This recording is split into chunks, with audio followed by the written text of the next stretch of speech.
Good morning. It's Brian. I'm back. It is the Art of Startup War. The only reason you are on this podcast is because you want to make money. That's it, really. Oh, and maybe you're interested in startup as well, but principally because you want to invest in a great company that's going to scale really fast and is going to turn into a phenomenal return on investment for you. That is why the majority of folks who are on the show are investors, because you want to see from a fellow investor what's happening.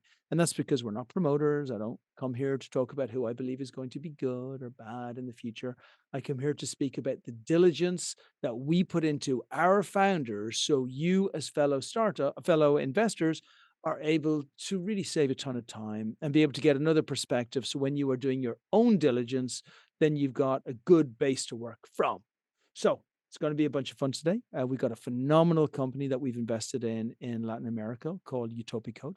I'm going to talk to Maria and I'm going to talk to Nuria, and we're going to dig deep into the phenomenal success that they're having with their platform. I love the fact that they started by building a community, and that community really has become this fire that has now built a business itself. And we're going to talk about the genesis of the idea. We're going to talk about how they've broken through.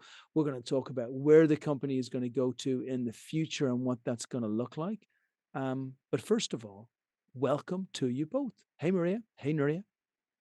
Hey, Hey, Brian. Brian. It is good to see you both. So we're just going to toggle through who would like to answer what, because you are both a force of nature. That's actually better said. So take me back to the very beginning. I would say, if you said to me, did I found Expert Dojo? I would say Expert Dojo found me, right? Expert Dojo was the founder and I was the product, because it just happened. And then I'm like, we have a growth thingy, accelerator thingy, fund thingy. It just happened because the community needed it so badly. And I feel very much in your case that it was a similar situation, and that there was such a grave need by developers in Latin America to be able to build a community of education, of truth, of fellowship, of access, of all of the things that really talented people within one sector need, that they found you. What do you think? Who'd like to answer? Maria, I see you smiling. Kick us off. Well, it all started a few years back. Noria and I actually know each other from way back. We used to work together at a business accelerator back in Mexico City. It was a woman-led accelerator, and we were in charge of designing and coordinating the programs of different women entrepreneurs. And at that moment, in that accelerator, we noticed that most of the entrepreneurs had one really big problem.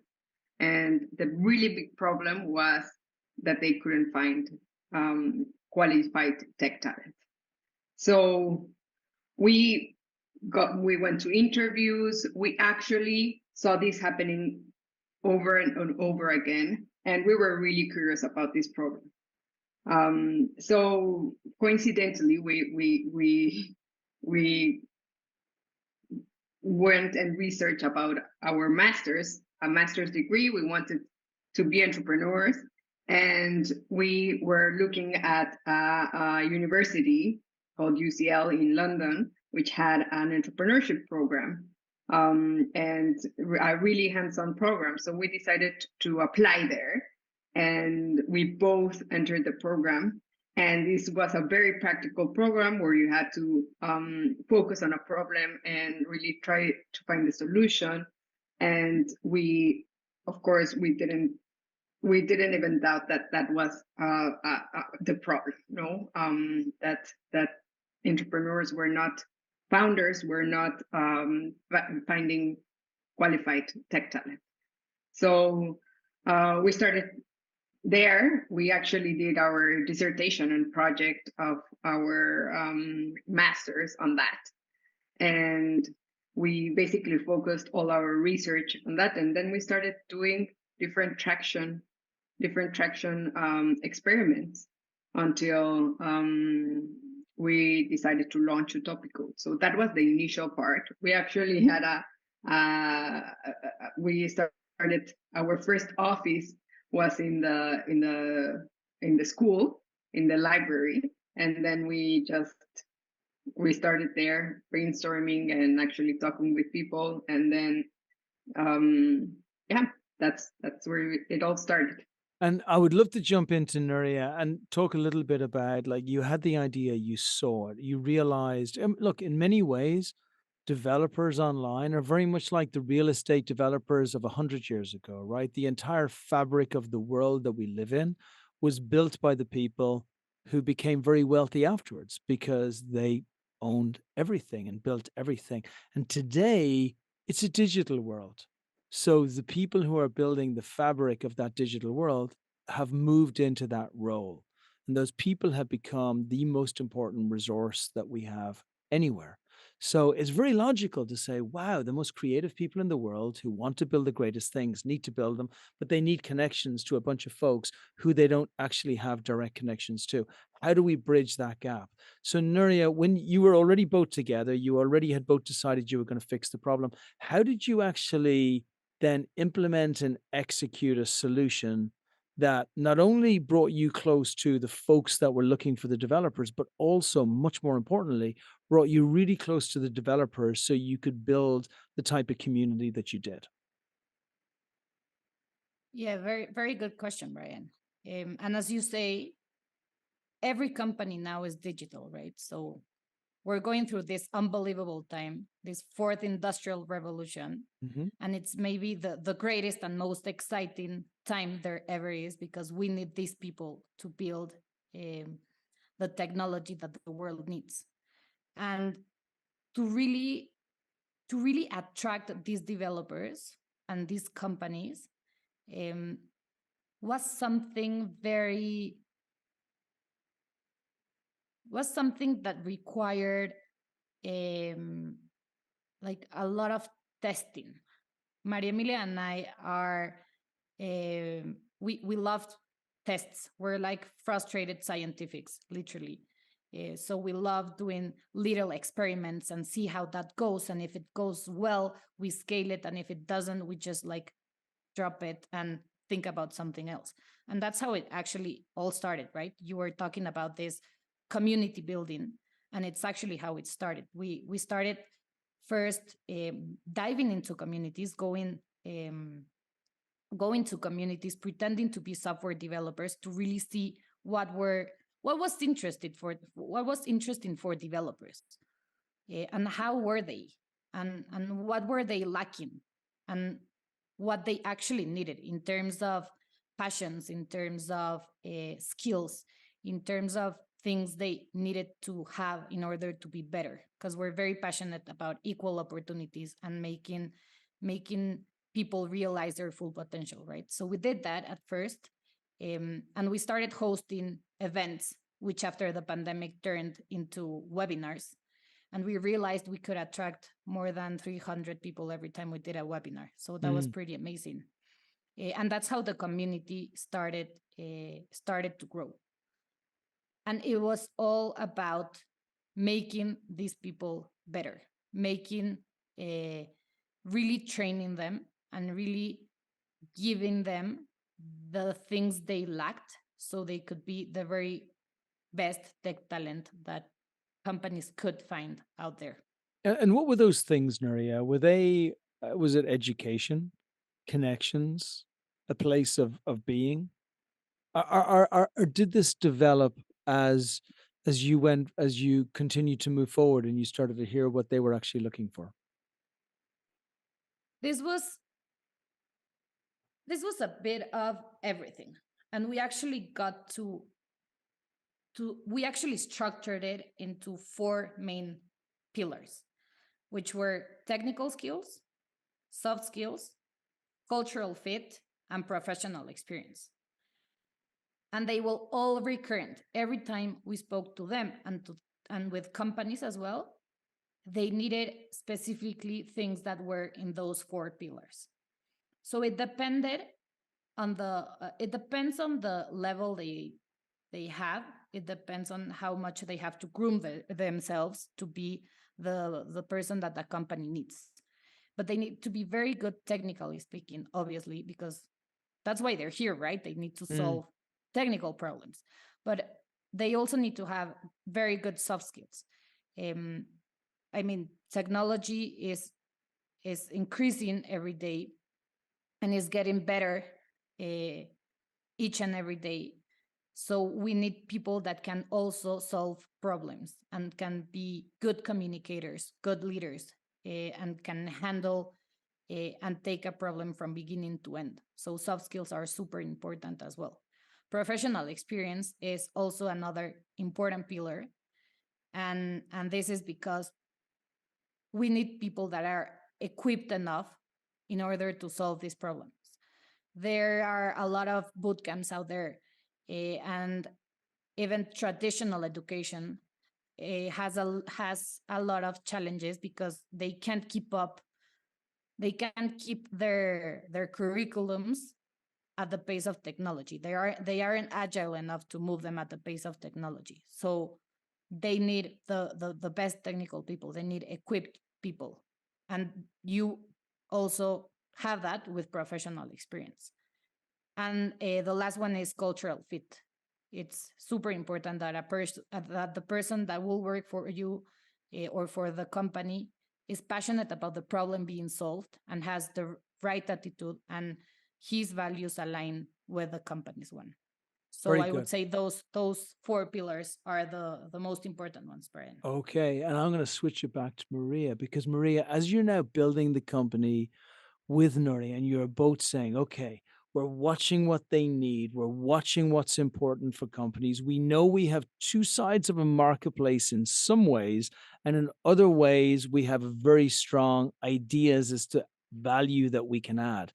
What were those early value adds that you believed that you would need to be able to bring to the table rather than just matchmaking two parties? And how has that evolved over the past year or two? Yeah. So as you said, we are serving two users, no, the software developers and the companies.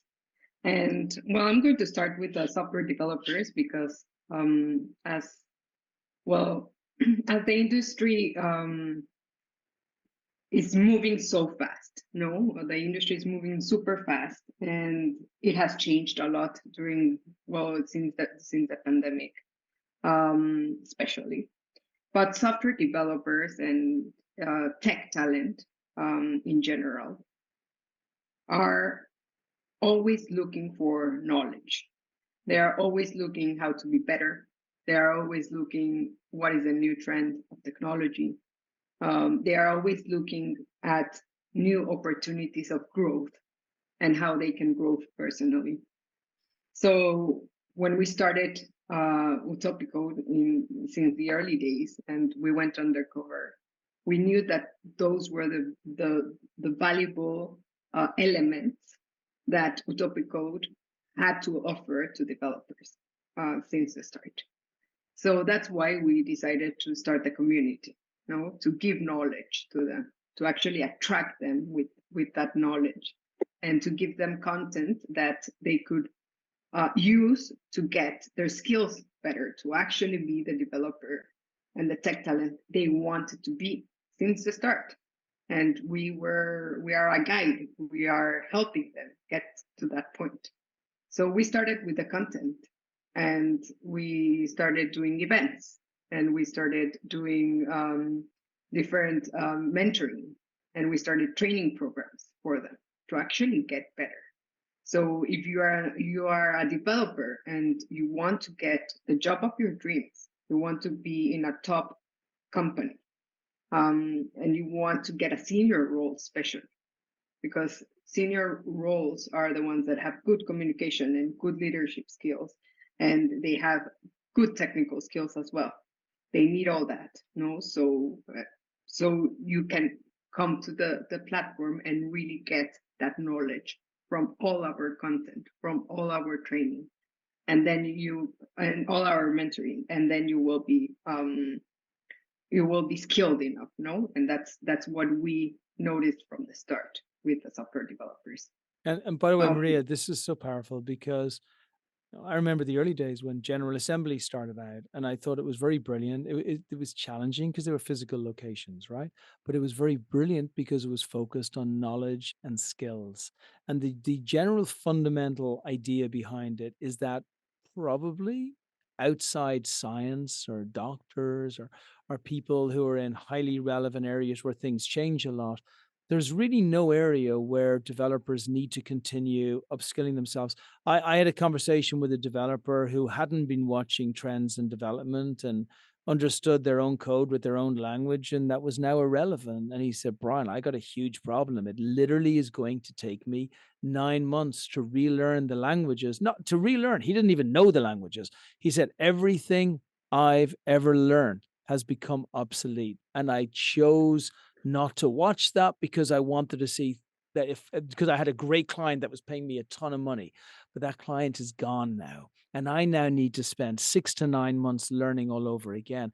Like, I cannot emphasize enough to investors who are watching here, development and the upskilling of developers so that they can manage the resources, which are the brands that they need to work for and with over the next 10, 15, 20 years, is singularly the most important opportunity inside this digital world. It is huge. And the more that that training develops and the skill sets develop, onwards and onwards, so that developers will see this almost as a part of, it's almost like to really dumb it down, like if you watch people who do mortgages or houses and they got to do continuing ongoing learning. I see what you're developing as becoming the required ongoing learning for developers, for them to be seen as relevant in the space. It's very brilliant. Other thing I will mention to investors listening is we're not just General Assembly, which I believe sold for 7 or 800 million dollars, but you've got another phenomenal companies outside the US, over in Africa, Andela, who are highly focused on skill addition as well. They were $1 billion company. I'm not sure if they still are, but they were up there for a long time. This is a great space. The need for developers is not going to go away. It is going to become more and more and more and more and more as new generations come through, and development is seen less as a speciality and more of a requirement. Every single kid will have development skills. The only thing will be is how much of those skills will be actually generating them revenue and how much of them will be saving them money. But they gotta have the skills. This is why this is so big for folks coming in. And also, it's why I think the main reason why Expert Dojo liked it so much. There's plenty of folks who hire for recruitment. It's fine. They're 10 to a penny. There's hardly anyone who drives the right skills and learning for the folks that are actually going to be required by those brands, because that's what builds up the loyalty. So I want to go back to Nuria. We're going to talk about loyalty, Nuria. We're going to talk about brand loyalty, about the companies that are bringing you through.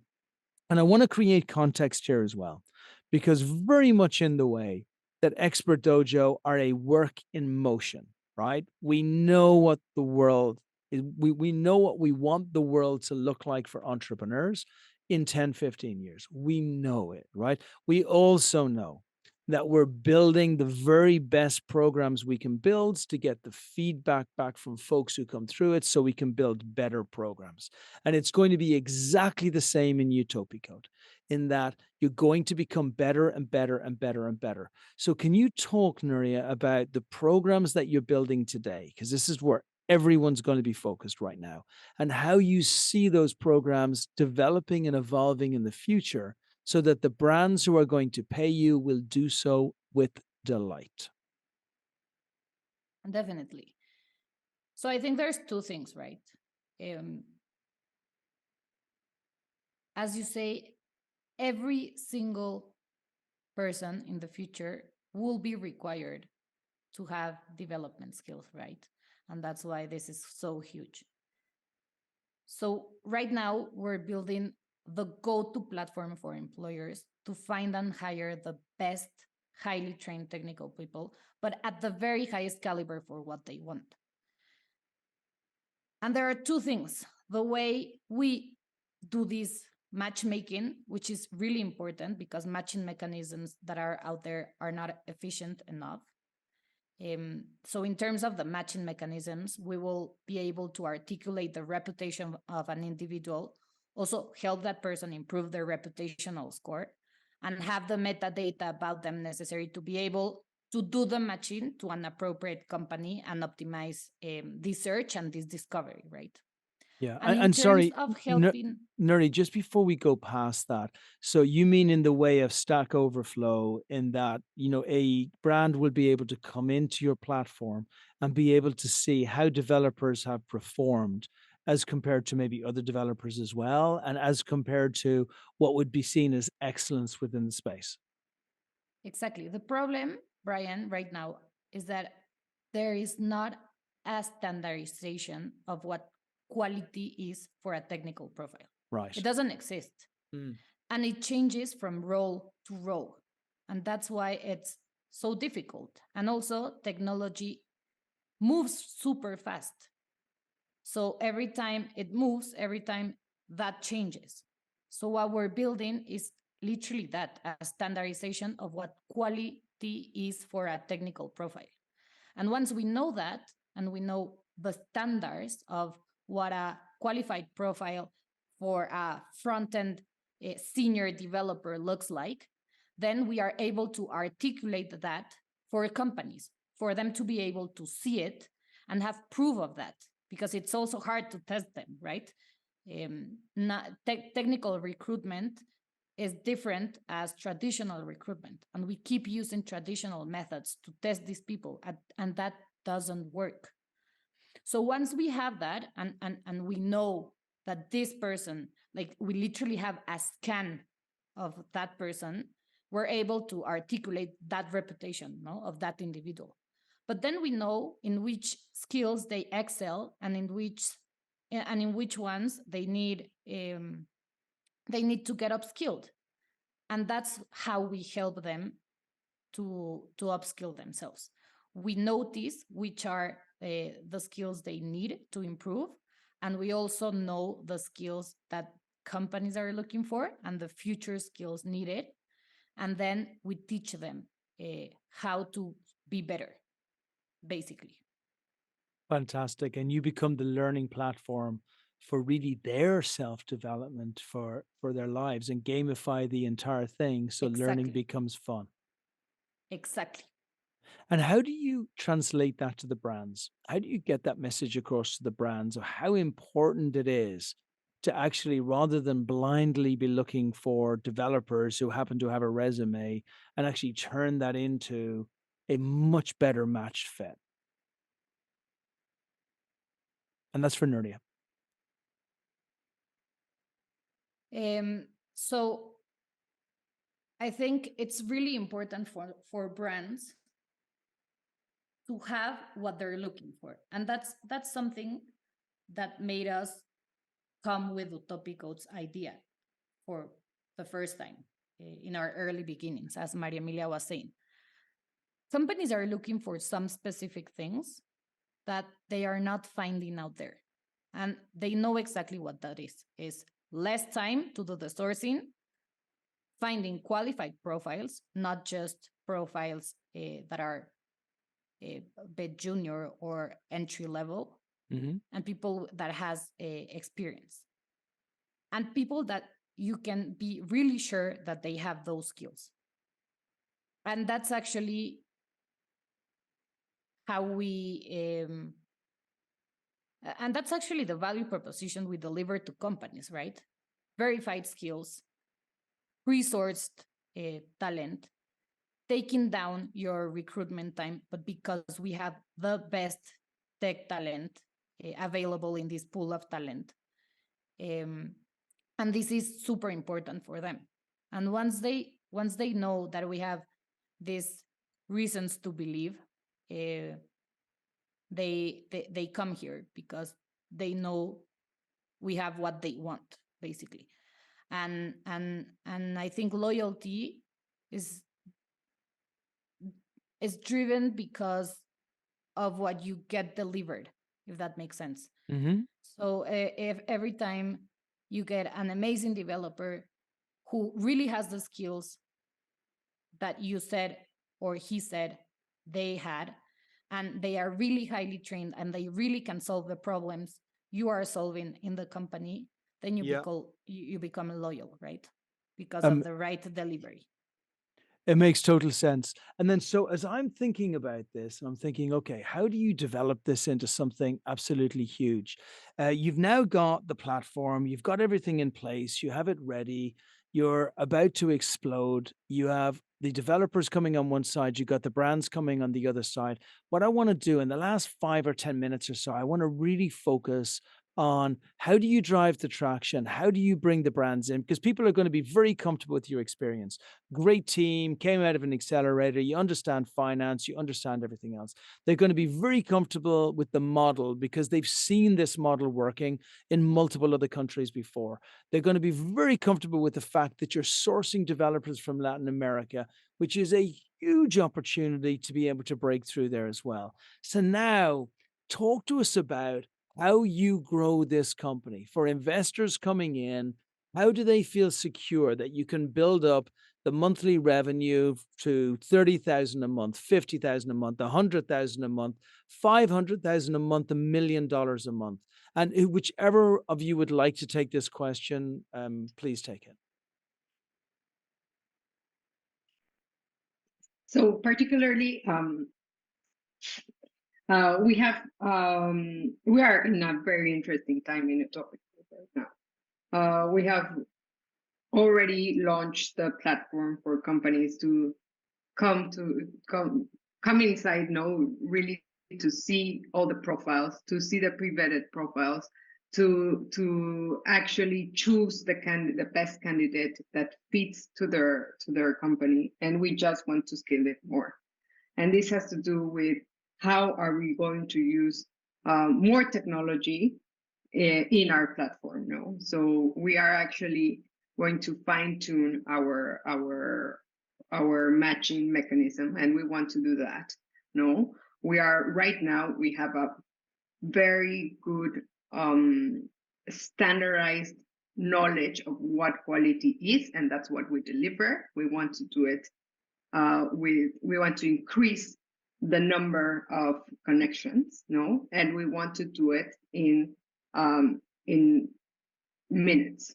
Why? We want for companies to find this talent in minutes, because what we did was to actually reduce the recruitment time from months for companies to hire qualified tech talent to weeks, then to days. No, and right now what we want to do is to actually have them minutes and then instantly. No, that would be amazing. So that's what we want for the platform, and that's what we want to scale it with.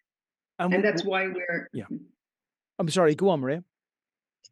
And that's why we are going to do a lot of actually investing time, resources in this part of artificial intelligence, to have this mechanism, this discovery mechanism in place, and to actually make it work towards to scale, no, and to take it to worldwide. Right now, we are focusing on Latin America. We are focusing on certain countries in Latin America, but then we will take it to more countries in Latin America and then worldwide. Okay, wonderful. Give me some numbers just to go with that, though, because investors are thinking really from the position of, okay, if I invest now and they're doing 50,000 a month, it's probably worth like 6 or 7 million or 8 million.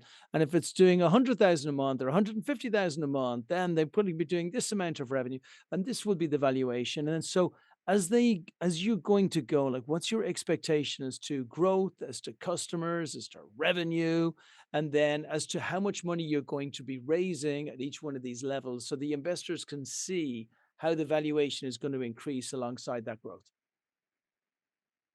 Yeah. So far, we've verified and pre-screened the skills of 6,500 developers in emerging countries, right? In Nice. a community of in this emerging market community of developers. And we did that so we could have the data needed to train the system we're building. And that's super important to say, because the idea at first was not to generate traction, but to gather data so we could build a system. And that's super important to say. And last year, we matched more than 100 trained developers with companies successfully, and we have onboarded 120 companies since launch. Wow. And in terms of where are we headed, Brian, we plan to reach 100K in MRR in 4 years to impact more than 9,000 companies, right? And to do that, we have a very clear product roadmap for our Horizon 1, Horizon 2, and Horizon 3. Nice. So we can train our model and have matching features and amazing training also coming into it. So that is what we're doing, like in terms of numbers and tractions currently. Fantastic. And I want to take it to the maybe most important question. And I would actually love to get a view from each of you on this, right? You're both being interviewed separately. One person's in Mexico, another person's in Los Angeles. And you're being asked, it's 10 years in the future. And you're being asked, what did you create and why are you so proud of it? And I'll start with Nuria. 10 years in the future. Yeah, very, very good question. So I would like to start that answer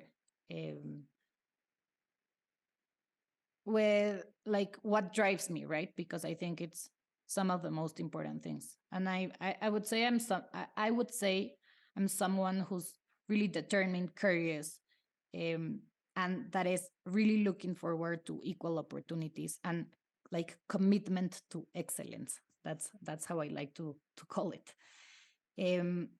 And in this equal opportunities thing, I really want to contribute to opening equal opportunities in education for everyone.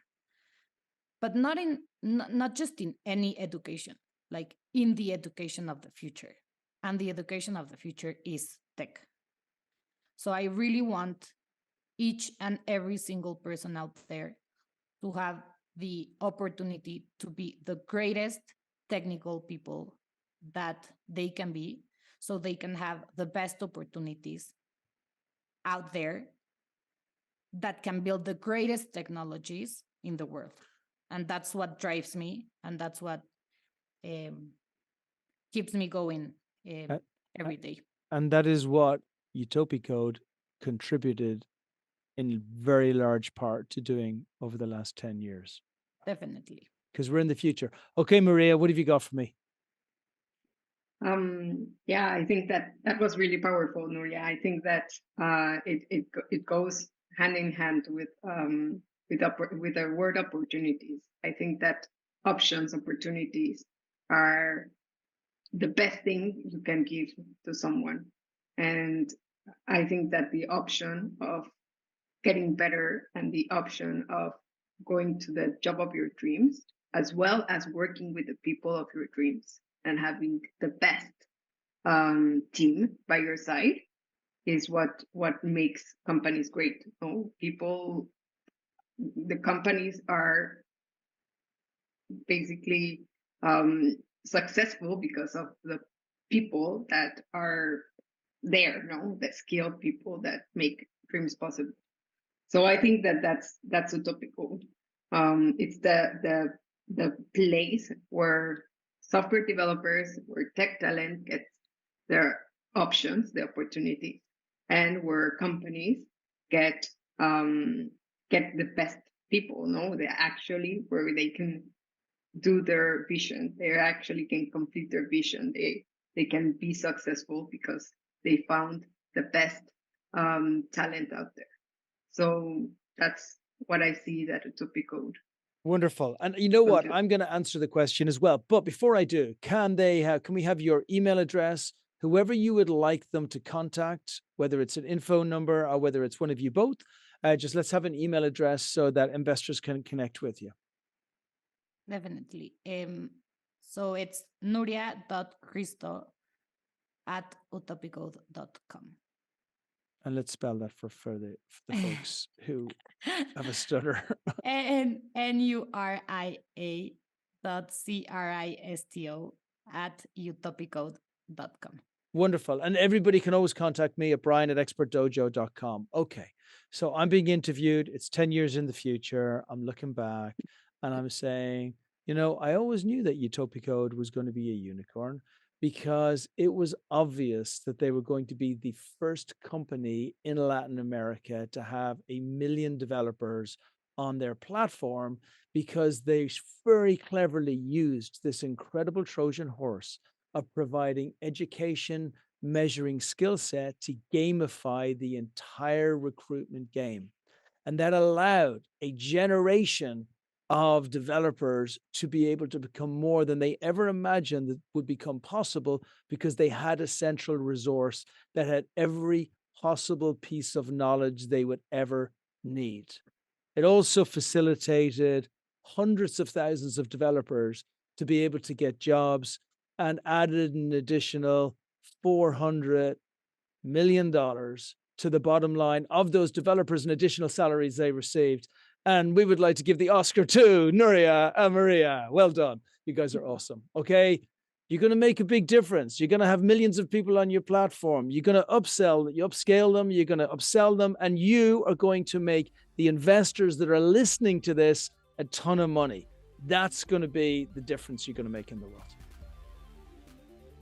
Definitely, Brian. We will. And that's all right.